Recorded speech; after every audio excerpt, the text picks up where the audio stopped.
इसकी जांच होनी चाहिए कि भाई किन की आबादी क्यों बढ़ी, कैसे बढ़ी। अगर कोई इलीगल तरीके से बाहर से लोग आकर के यहाँ बसे हैं और वो विदेशी नागरिक हैं, तो फिर झारखंड का एक लाख, झारखंड का एक लाख, बाबूलाल मरांडी जिंदाबाद, जिंदाबाद जिंदाबाद। हमारा विधायक कैसा मरांडी जैसा हो,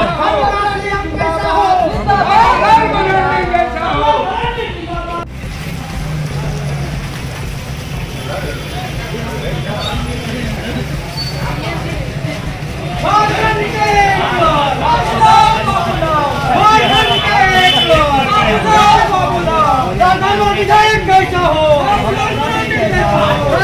विधायक कैसा हो, भारतीय जनता पार्टी जिंदाबाद। अरे आप तो फिट होना चाहिए।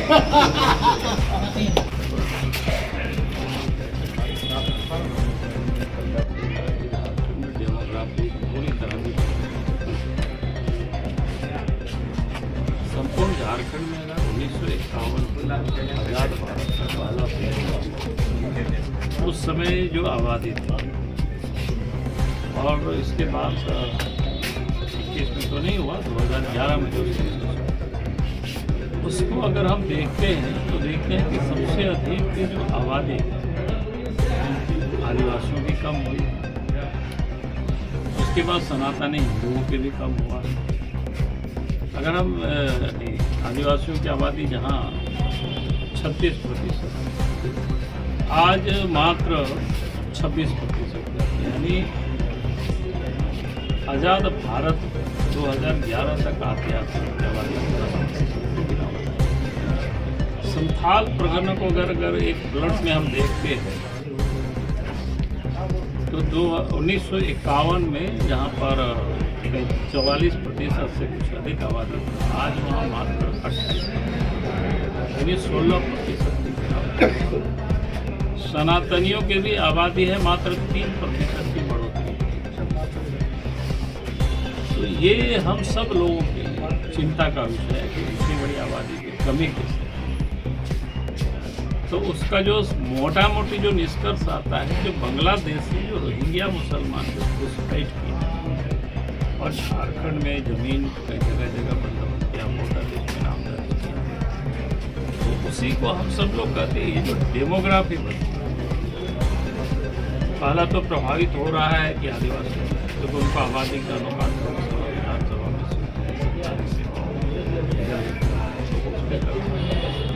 जब भी 2021 में सेंसस होगा तो और कमी होता है। तो इसलिए हम लोग कहते हैं कि भाई आप टास्क फोर्स गठित कर और इसकी जांच होनी चाहिए कि भाई किन की आबादी क्यों बढ़ी, कैसे बढ़ी। अगर कोई इलीगल तरीके से बाहर से लोग आकर के यहाँ बसे हैं और वो विदेशी नागरिक हैं, तो फिर हमें उनको मैंने क्या करते हैं चुन चुन करके फिर रिपोर्ट करना चाहिए।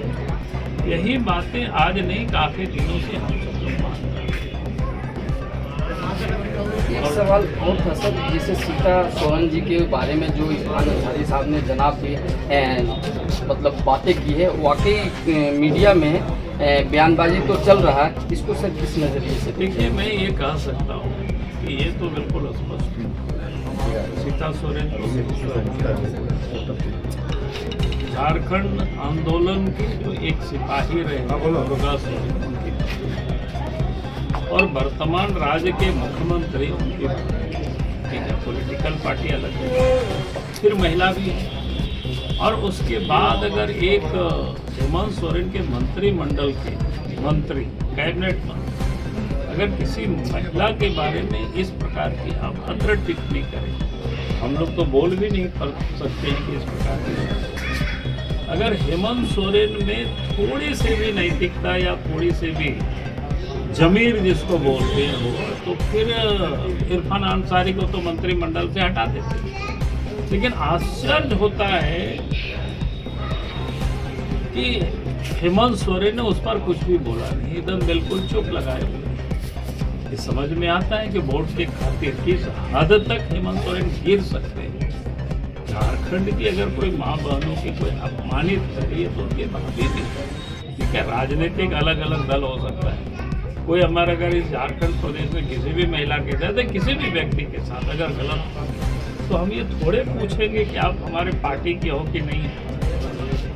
हम तो उस व्यक्ति के लिए हम खड़े होंगे क्योंकि उनके साथ गलत हो रहा है, उस गलत का विरोध करने के लिए उनके साथ खड़े होंगे।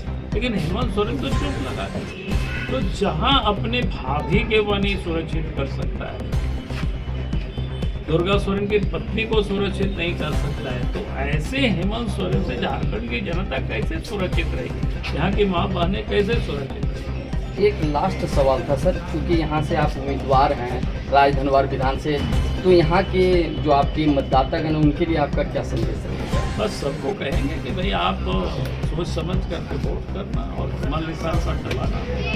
तो जनता क्योंकि सर, देश के प्रधानमंत्री आदरणीय नरेंद्र मोदी जी जो गरीब कल्याण की योजनाएं चला रहे हैं, तो आप सब लोग देख रहे हैं कि मैं उसका वोट नहीं गिराना चाहता हूँ। जितनी भी गरीब कल्याण की आज तक कभी नहीं हुआ था, और जब डबल इंजन की सरकार बनेगी तो आप देखेंगे कि फिर और तेजी से दौड़ने लगेगी। जो काम बचा खुचा है, जैसे गांव में नल से जल उपलब्ध कराना है, शिक्षा है, स्वास्थ्य है, कानून व्यवस्था है, बिजली है, पानी है, जो ये आम बुनियादी चीज़ें हैं, इसको ठीक करना है। जनता मतलब इस बार जो वर्तमान की कांग्रेस और जेएमएम की सरकार चल रही है उसे मतलब रिजेक्ट करेगी। देखिए 5 वर्षों से सरकार को देखा, 5 वर्षों तक इन्होंने लोगों को ठगा है। अगर ठगी की एक एक फहरिस्त गिना दे 4-5 तो समझ में आ जाएगा। 19 में क्या कहा था कि सरकार बनेगी तो गरीबों को 72,000 रुपया साल में देंगे, नहीं दिया ना। उन्होंने माँ बहनों को कहा था कि 2,000 रुपया चूल्हा खर्च देंगे, 5 साल हो गया, नहीं दिया। लड़कियों का कहा था कि बेटी शादी होगी सोने की सिक्का देंगे, नहीं दिया। जो बुजुर्ग है, विधवा है, दिव्यांग है, उनको कहा था 2,500 रुपया पेंशन देंगे, वो भी नहीं दिया। और उन्होंने क्या कहा था, नौजवानों से तो कहा था, शिबू सोरेन का कसम खाया था अपने बाबूजी का, जब शिबू सोरेन के बेटा है 5 लाख लोगों को नौकरी नहीं देंगे तो राजनीति से संन्यास ले लेंगे। नौकरी दिया नहीं, बल्कि 5 वर्षों में नौजवानों की हालत क्या हुई। जितनी भी परीक्षा हुई प्रतियोगिता की, जीपीएससी हो, जीसीसी हो, सब में पेपर लिए। लड़के विरोध करते रहे, सड़क पर डंडा चला, हाई कोर्ट सुप्रीम कोर्ट तक बच्चे दौड़ रहे हैं, लगा रहे हैं, अभी भी बच्चे लड़ रहे हैं। विधानसभा में हद कर दिया। विधानसभा में तो कहा था बीए पास, एमए पास को हम 7,000 रुपया रोजगार नहीं देंगे तो 5,000 7,000 भत्ता देंगे, नहीं किया। और ठगा भी और लूटा भी, बालू को लूटा, पत्थर को लूटा, कोयला को लूटा, जमीन को लूटा, कौन नहीं जानता है। लगता है पूरे झारखंड ही दलाल और बिचौलियों को सपोर्ट कर दिया है। यहाँ तक कि सरकारी जो दफ्तर है, चाहे अंचल हो, चाहे ब्लॉक हो या थाना हो, वहाँ इन लोगों को वसूली में बैठा दिया। चले जाइए थाना, कोई भी काम न करने को तैयार नहीं। ब्लॉक चले जाइए, अंचल चले जाइए, कोई सुनने वाला नहीं है।